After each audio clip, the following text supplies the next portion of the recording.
Hi, this is Michele Downey.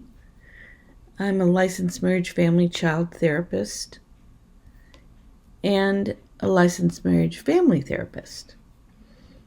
And one of the things that I have studied over the many years is I have a specialty in addictions, and the way we started understanding families is we started with alcoholic families. And they taught what they call family roles.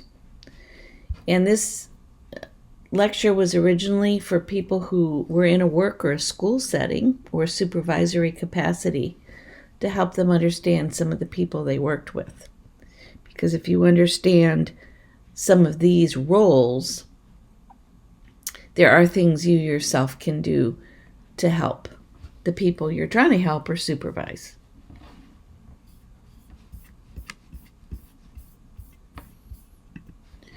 So an adult child of an alcoholic, or what they call an ACA, is a person who grew up in a family in which one or more parents were alcoholic, or in a family that repeats alcohol or addictive patterns.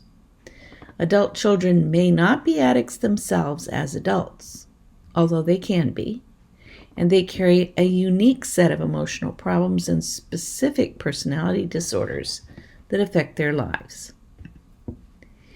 A codependent is anyone who has had an alcoholic parent or grandparent, who's in a marriage or love relationship with an alcoholic or another addict, or who came from an emotionally repressive family.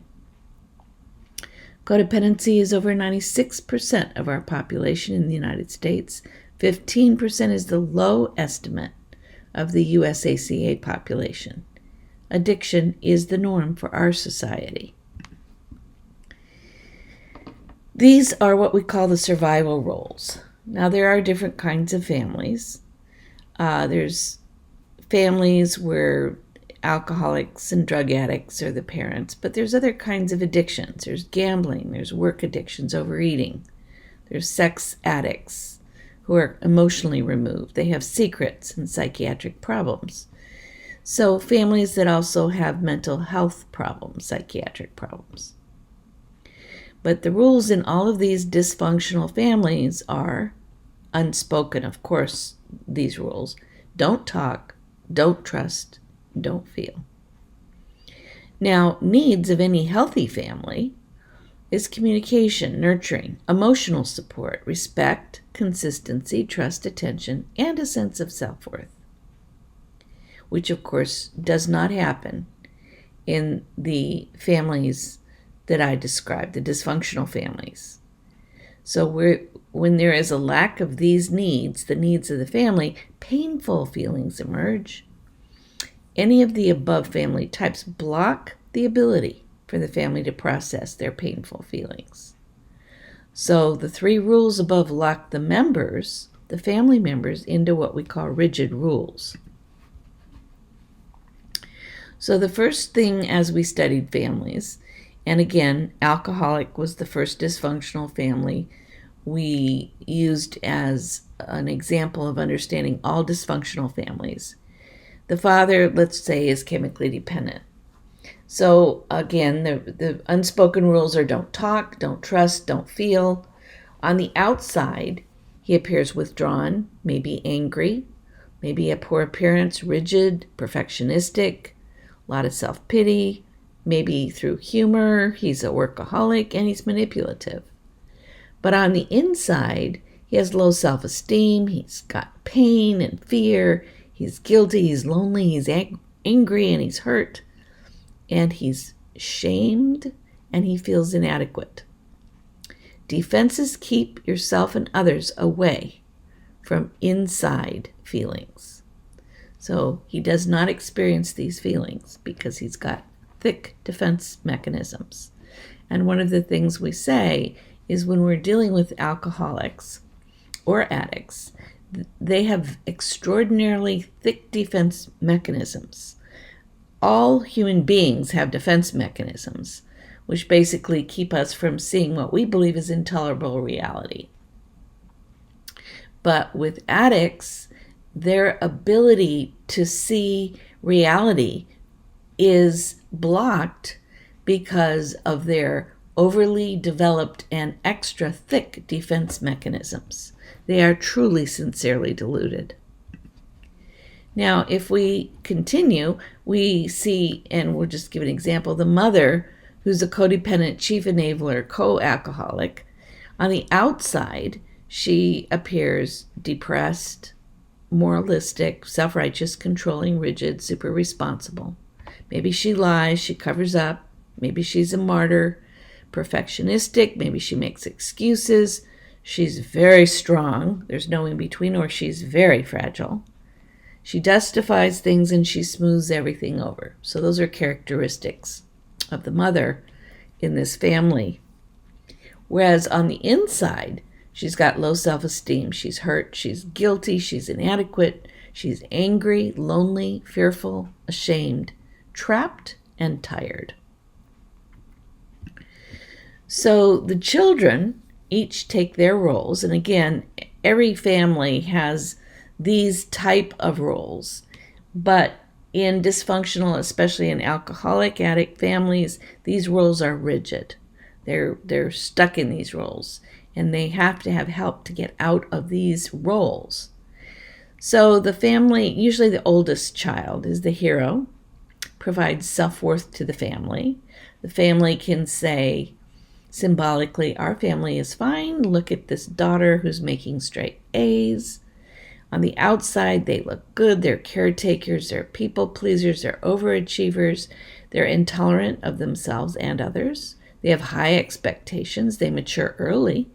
Very good money managers. They're perfectionistic. They're successful. They're super responsible. But on the inside, they have low self-esteem. They feel out of control. They feel hurt, trapped, guilty, lonely, inadequate, angry, fear, and they're shame-based, and they're confused. So usually the second child is a scapegoat.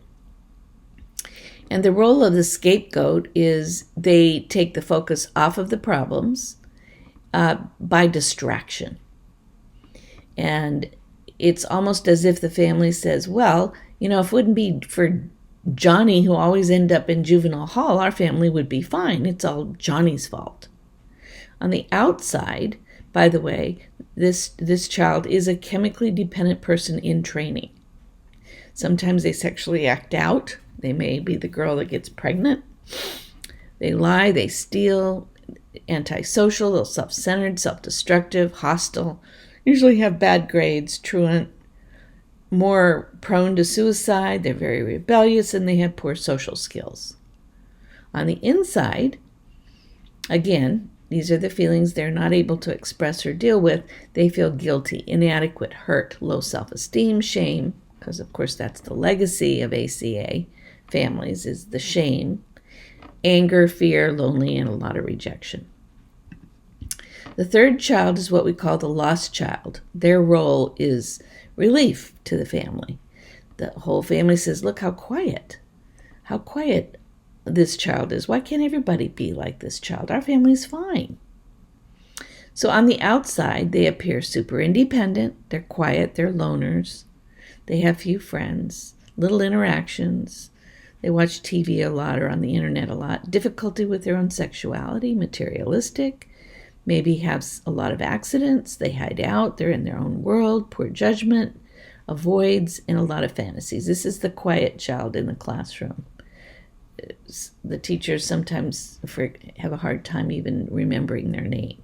They don't cause any problems. But on the inside, they're inadequate, angry, they feel unimportant, they're lonely, and of course the legacy of shame, guilty, low self-esteem, and hurt. And the fourth child is what we call the clown. Their role provides comic relief.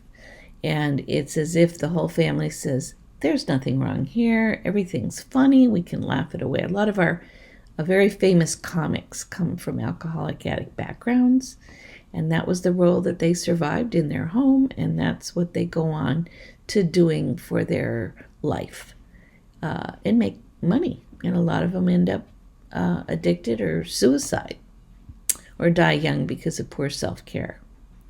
So on the outside, these kids are short attention span. They're attention seeking, very charming. Class clown, very adaptable, actors, immature, hyperactive, life of the party. And again, inside, they're fearful, they're lonely, and they're confused. Now, if there's obviously only 2 children in a family, then a couple of them will take on a few of these roles. Now, codependents who are in a work situation, there's 9 rules of dysfunctional addictive family systems. And there was a woman by the name of Dr. Ann Wilson Schaaf who first studied addictive organizations. So in other words, she took dysfunctional families and applied it to organizations and found that the top leaders of the organization looked at their patterns of addiction and saw that the people that work for them either adopted their style of dysfunction. So these are things that make addictive families dysfunctional. Okay? It's not okay to talk about problems. Feelings should not be expressed openly. Communication is best indirect, with one person acting as the messenger between 2 others. That's what we call dysfunctional triangulation. There's another rule: be strong, be good, be right, and perfect. Make us proud. That's an unconscious agreement. Don't be selfish. Do as I say, not as I do. It's not okay to play or be playful, and don't rock the boat. And if you look at your work situation, you can see if some of these rules apply. So I have suggested some action ideas for people who are in that kind of work environment. First of all, join a core team, create or support it. It's important that you try not to do this alone, because if you try to change the system, it doesn't happen by yourself, and it certainly doesn't happen easily. So educate yourself about this. One of the other ways you can protect yourself is learn the art of documentation and know what to look for. Form peer and professional relationships through your lunch dates or your phone appointments. You can influence your policy and procedure work at work. You can. If you at all can do this, attend Al-Anon 12-step family groups, CODA, Codependence Anonymous, Adult Child of Alcoholics, AA, 12-step groups. All these groups will help break the cycle that people feel trapped in and start educating and demonstrating what healthy feelings look like and what to do with these feelings and how to have healthy self-care. And certainly work on your own issues. That always is the major issue, is to be able to work on your own issues. Then you can influence your environment. The other thing is plan the least restrictive to the most restrictive action when suggesting ideas to your peers or your parents, if you're working with parents. Educate others regarding specifically enabling and confidentiality, because there's a lot of misinformation out there.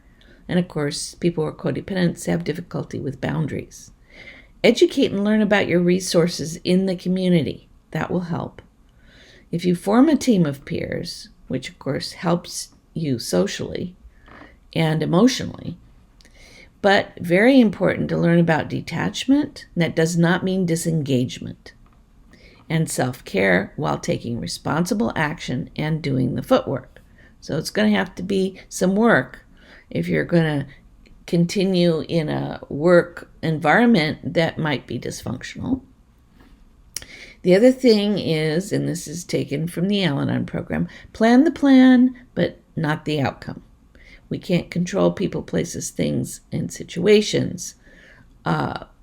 We can influence to a certain extent, but we certainly can't control. But we are responsible for the footwork. But the outcome is, as they say, the higher power's business. It also keeps you out of false expectations, which are pre-planned resentments.